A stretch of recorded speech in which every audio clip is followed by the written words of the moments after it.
અમદાવાદ શહેર પોલીસ દ્વારા આયોજિત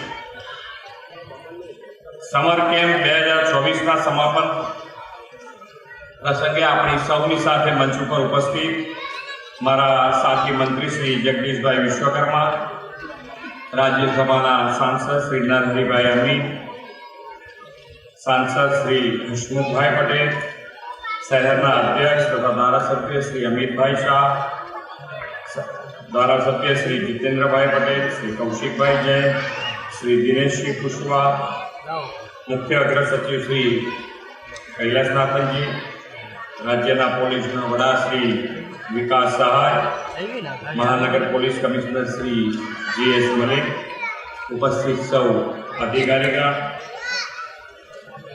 સૌ અધિકારીના પરિવારજનો, સૌ બાળકો, પ્રેસ મીડિયાના મિત્રો, સૌને મારા નમસ્કાર. છોકરાઓ હોય ત્યારે આટલું બધું બોલવાનું રાખો એટલે છોકરાઓને સાંભળવાનું મજા આવે નહીં ને? આવે છે?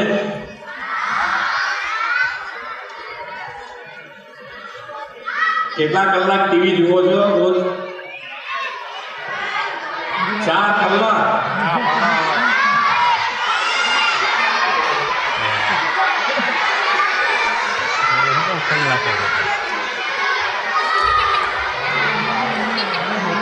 આની મજા છે, આ જે છે ને એની મજા છે.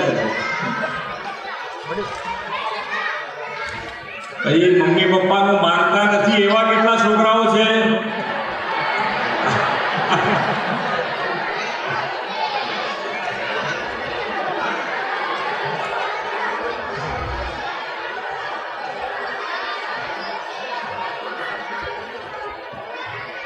આ વેકેશનમાં તમને બધાને બહાર ફરવા નહીં લઈ જવાનું એવું તમને કીધું કોણે કે ઇલેક્શનના હિસાબે નથી લઈ ગયા?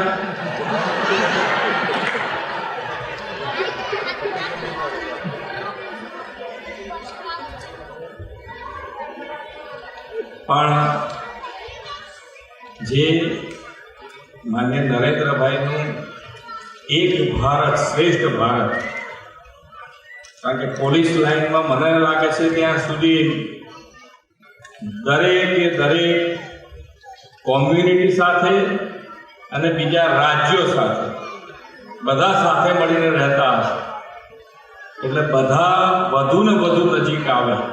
કારણ કે આ છોકરાઓ એક એવું માધ્યમ છે કે જેનાથી મેક્સિમમ નજીક અવાય એકબીજાને. અને આ સમર કેમ્પના આયોજન થકી મને લાગે છે ત્યાં સુધી આપણી પરિવાર ભાવના વધુ મજબૂત થઈ જશે.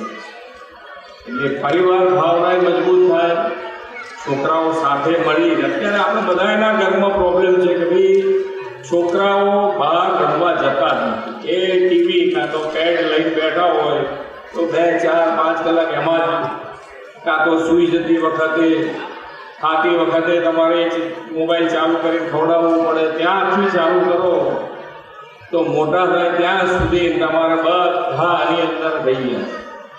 અને આવા સમર કેમ્પના આયોજન વધુ ને વધુ જેમ કરીશું તો મને લાગે છે ત્યાં સુધી છોકરાઓ પણ આ એકબીજાની સાથે રમવાથી ઘણા બધા ગુણ ડેવલપ થતા હોય છે કે જે ઘણી વખત અત્યારે જોઈએ તો અમારા ઘરમાં છોકરાઓ એ કંઈ છોડી જ ના શકે, કારણ કે એકલા રહેવા ટેવાયા છે.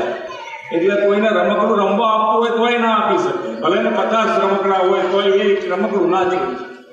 જ્યારે આવી ગેમો થાય, સમર કેમ્પ જેવું આયોજન થાય અને એમાં છોકરાઓ બધા રમતા થાય તો મને લાગે છે ત્યાં સુધી જે ઓવરઓલ અત્યારે પ્રોબ્લેમ છે કે ભાઈ આ ટીવી માધ્યમથી અથવા તો મોબાઈલના માધ્યમથી બહાર નીકળવા માટે આવા આયોજનો વધુ ને વધુ થાય. કઈ રીતે કરી શકાય? રોજ સાંજે કલાક થાય, સવારે 1 કલાક થાય. આજે આની અંદર યોગા પણ કરાયા છે, એટલે બધા જ આની અંદર આર્ટથી માંડીને સંગીતથી માંડીને યોગા સુધી દરેક વસ્તુ આ છોકરાઓ અત્યારથી શીખશે. કારણ કે એટલું એજ્યુકેશન એટલે એટલું ભણતર કામમાં આવવાનું નથી. ભણતરની સાથે તમારા સંસ્કાર જોડાશે તો જ વધુ ને વધુ આગળ વધી શકે.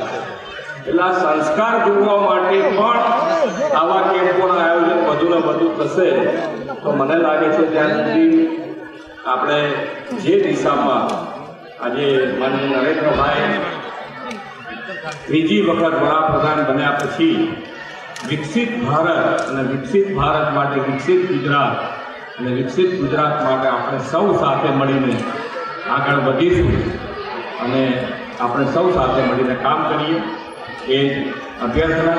ભારત માતા કી જય. વંદે માતરમ. જય જય.